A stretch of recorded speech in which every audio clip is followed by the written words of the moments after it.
Hi viewers, welcome to Telugu wallet. Young rebel star Prabhas ప్రస్తుతం రాజా సాబ్ చిత్రీకరణలో చాలా బిజీగా ఉన్న సంగతి మనందరికీ తెలిసిందే. అయితే డైరెక్టర్ మారుతి దర్శకత్వం వహిస్తున్న ఈ సినిమాపై ఇప్పటికీ భారీ హైప్ అయితే ఉంది. అందులోనూ ప్రభాస్ కథ నటిస్తుంది. ఇందులో ప్రభాస్ సరికొత్త లుక్లో కూడా కనిపించబోతున్నారట. ఈ మూవీతో పాటు డైరెక్టర్ హను రాఘవపూడి డైరెక్షన్లోనూ ప్రాజెక్ట్ చేస్తున్నాడు ప్రభాస్. ఈ సినిమాకు సంబంధించిన పూర్తి వివరాలను త్వరలోనే అనౌన్స్ చేయబోతున్నారు. మరి ఇక ఈ రెండు సినిమాల తర్వాత ప్రభాస్ చేయబోయే సినిమా ఏంటి అనే దాని మీద ఇప్పుడు రకరకాల చర్చ జరుగుతుంది. ఎందుకంటే చాలా సినిమాలే లైన్లో ఉన్నాయి కాబట్టి. నిజానికి ఈ ప్రాజెక్ట్స్ తర్వాత ప్రశాంత్ నీల్ డైరెక్షన్లో సలార్ 2 ఉంది, నాగశ్విన్తో కలిసి కల్కి 2 ఉంది. ఇవి రెండు చేయాల్సి ఉంది కదా. వీటితో పాటుగా డైరెక్టర్ సందీప్ వంగా దర్శకత్వంలో ఓ సినిమా కూడా చేస్తున్నారు. వీళ్ళిద్దరి కాంబోలో రాబోయే ఆ సినిమాకు స్పిరిట్ అనే టైటిల్ కూడా ఫిక్స్ చేసేసారు.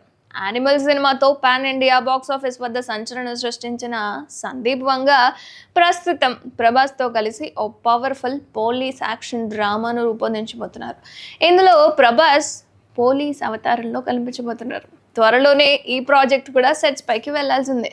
అయితే తాజాగా ఈ మూవీ గురించి కొన్ని రూమర్స్ అయితే నెట్టింట చాలా చక్కర్లు కొడుతున్నాయి. అవి ఏంటి అంటే, రాజాసాబ్ తర్వాత ప్రభాస్ స్పిరిట్ కూడా కాకుండా ప్రశాంత్ వర్మతో చేయబోయే సినిమాలో జాయిన్ అవుతాడని అంటున్నారు. మరి చూడాలి. మరోవైపు స్పిరిట్ కంటే ముందు యానిమల్ పార్క్ చిత్రాన్ని సందీప్ రెడ్డి వంగ తెరకెక్కించబోతున్నారన్న టాక్ కూడా వినిపిస్తుంది. అయితే తాజాగా ఈ రూమర్స్ పై క్లారిటీ ఇచ్చారు స్పిరిట్ మూవీ నిర్మాత సందీప్ రెడ్డి వంగ. అయితే సందీప్ రెడ్డి వంగ స్పిరిట్ సినిమా చేసిన తర్వాత యానిమల్ పార్క్ మూవీ తెరకెక్కిస్తాడని అంటున్నారు. అయితే మరోవైపు 3 నెలల్లో స్పిరిట్ మూవీ షూటింగ్ స్టార్ట్ కాబోతున్నట్లుగా తెలిపారు. 2027లో ఈ సినిమా రిలీజ్ చేస్తామని అంటున్నారు.